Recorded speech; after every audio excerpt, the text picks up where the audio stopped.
everybody, this is Alicia from thriftyandchic.com, and today I am going to share with you my living room all decorated for fall. First I'm going to go through a quick little process of taking down all my summer decor and putting up all my fall decor, and then I'm going to talk all about it and give you sources for things and why I decorated it like that. So I hope you sit back and enjoy.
Alright, let's start off with this part of my living room. The mantle, the most important part of any living room usually, the focal point of most things. So this year I kept it really neutral. I have blue, navy blue kind of dotted around in my living room, but I decided to keep it neutral up here.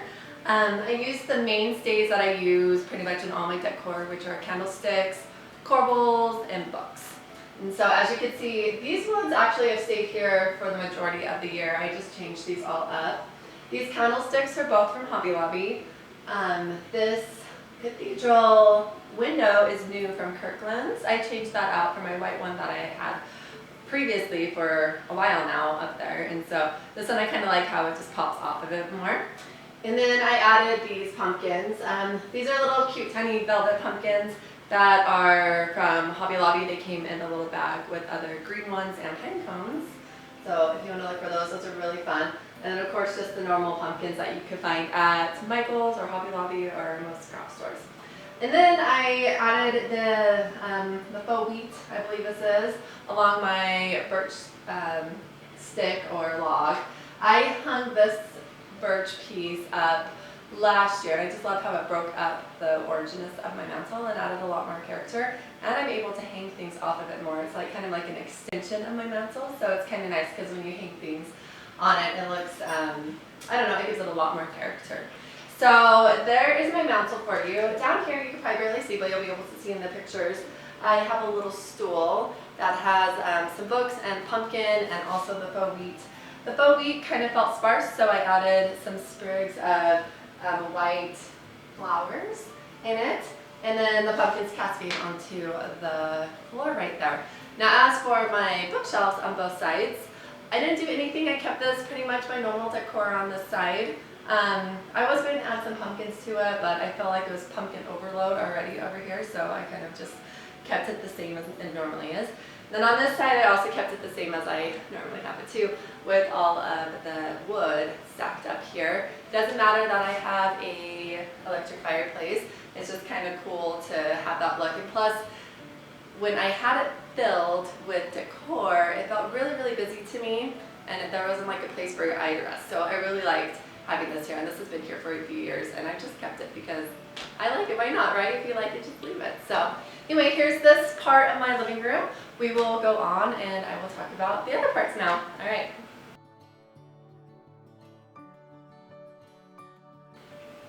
All right, now for this corner of my living room, it's kind of what adjoins my dining room into my living room. It is also a play area that is a current hot mess that you cannot see right now.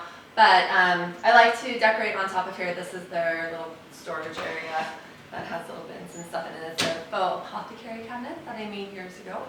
And so on top of here, I just used I used some pumpkins that I bought for pretty cheap, I think at Walmart a few years ago, and I didn't like the color because it was an awful yellowish, shiny, nasty color.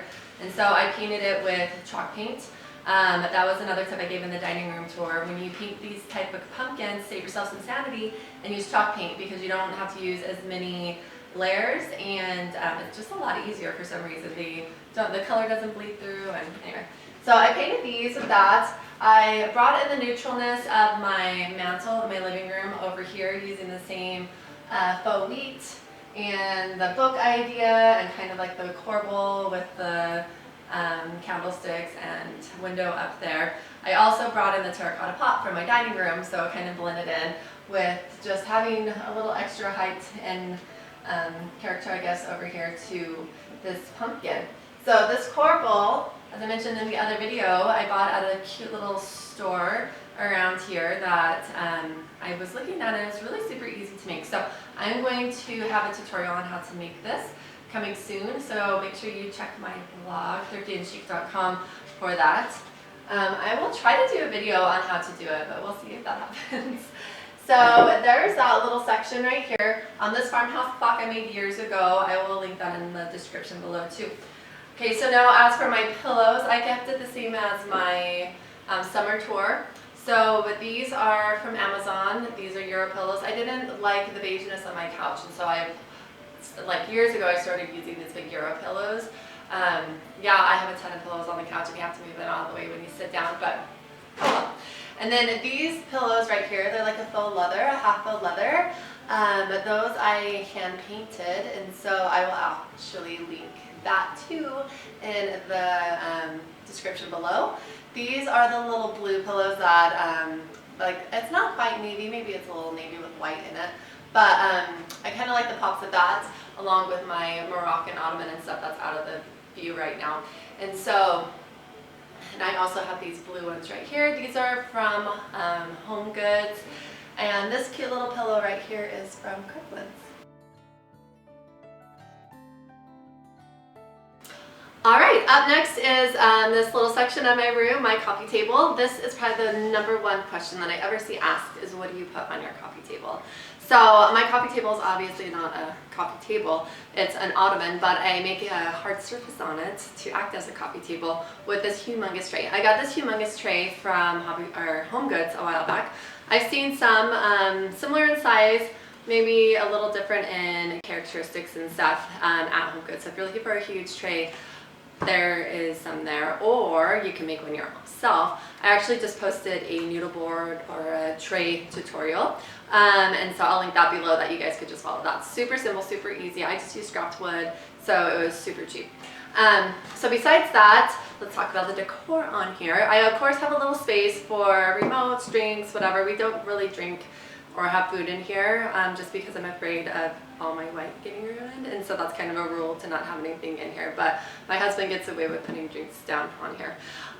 So besides that, we also have the pumpkins, obviously, so I put the pumpkins out on here. This is also one of those cheapo pumpkins that I painted white, added some jute to the top. These little tiny pumpkins are similar. I painted these white a long time ago. I added a little curly Q type stem. These have been, I think, 7 or 8 years ago I made these, and the stems are still like this. So it's a pretty cool little technique. I will link that in the description below for the tutorial also. And then I added the little farmhouse beans, and these all sit in this cute little tiny dough bowl that I got from Hobby Lobby. And then of course there's my mainstays, which are the books and the corbels. These corbels are from a small shop, so but you can find corbels. Actually, I just found like a ton of amazing corbels at Home Goods for 10 bucks each. So go run and go get some for yourself. I got 4 of them. I probably should have bought more, but I have no place for them because I obviously have a thing for corbels and they're already in their places. Anyway, so as for books, I get these books. I read some, well, I used to read, and I don't have time for that anymore with kids, but so I have a lot of books from back when I read all the time. And you can find some books at thrift stores for pretty cheap, garage sales. Look on the classifieds and stuff. Some people are just giving books away. So when you look for books, make sure they have the hard part, if you take off the leaf, have match your decor. So I usually go for whites, more neutral type colors, browns, and blacks. This one I found out in my hoards of books, that's the blue that matches like pretty much exactly my pillow, so I had to bring that up and use that here. And then for my lantern, this is just to add height. I usually actually have like a vase and sprigs of floral right here, but I decided to keep it a little low key for fall and just add this little pumpkin. But so this is giving my height now with the lantern. This lantern was a find from Gordman's years ago. They might still have them, I don't know. We don't have a Gordman's anymore. So, but yeah, good luck finding it. If you find one, let me know, because I get questions a lot on these ones. So besides this, oh, and I also put a blanket on here all the time because it gets cold. Even during the summer, I always have a blanket laying on here. It's just one easy to grab when you're cold watching TV in it. And then this is my new addition that I'm in love with. It is my leather Moroccan pouf or ottoman. It seconds as additional seating, which is great. It's great to put your feet on at night, and it offers amazing character to any space. So I got this on Amazon. I will link that below. The quality of this one, there's lots of ottomans on Amazon, a ton. So, but you don't ever know what quality you're going to get, but I could vouch for this one. So I will link that below if you guys are interested in that. I just filled it up with lots of blankets. You guys probably obviously know I have a ton of blankets and pillows. So I didn't go and buy anything to fill it up with. I just used what I had on hand. So it's actually pretty heavy, but and there's that. So, and that's the rest of the tour, at least the video portion of my fall living room tour. So if you guys want to see the photo portion, make sure you check out thriftyandchic.com. And I will have all the sources and more photos that I probably didn't share with you guys in this video. And so please go check that out. And if you have any questions, let me know. All right, see you guys.